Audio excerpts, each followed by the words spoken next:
Kembali lagi bersama aku, Agus Arta.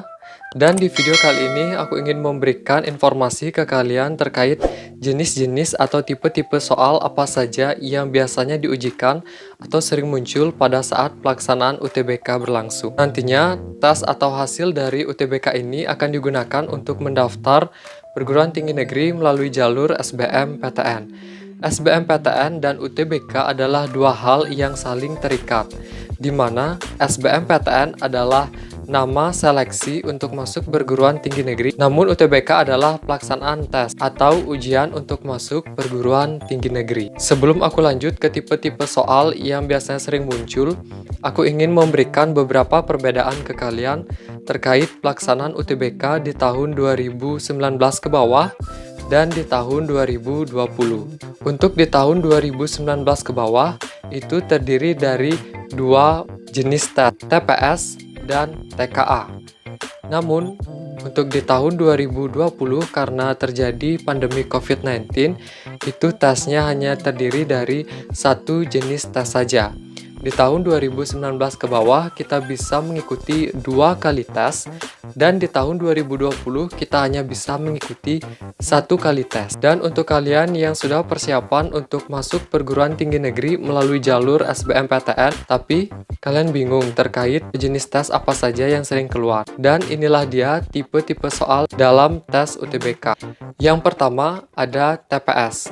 Di tes TPS terdiri dari penalaran umum, pengetahuan kuantitatif, pemahaman bacaan dan menulis, pengetahuan dan pemahaman umum.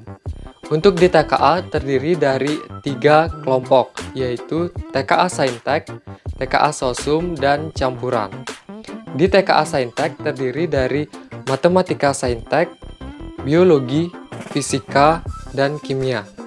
Untuk di TKA Sosum terdiri dari matematika sosum, sejarah, geografi, sosiologi, dan ekonomi. Dan untuk di kelompok campuran ini adalah gabungan soal dari TKA Sosum dan TKA Saintek. Walaupun di tahun 2020 itu terdiri dari satu jenis soal saja, namun untuk tingkat kesulitan soal ini lebih tinggi dari tahun-tahun sebelumnya. Dan ada satu jenis soal yang berbeda atau belum pernah diujikan di tahun-tahun sebelumnya, yaitu adanya soal bahasa Panda. Dengan kemunculan soal ini di tahun 2020 cukup membuat calon mahasiswanya merasa kaget atau merasa terheran-heran, karena di kisi-kisi soal juga tidak ada disebutkan terkait jenis soal bahasa Panda, yang dimana membuat beberapa calon mahasiswanya merasa kesulitan atau kebingungan untuk menjawab soal ini.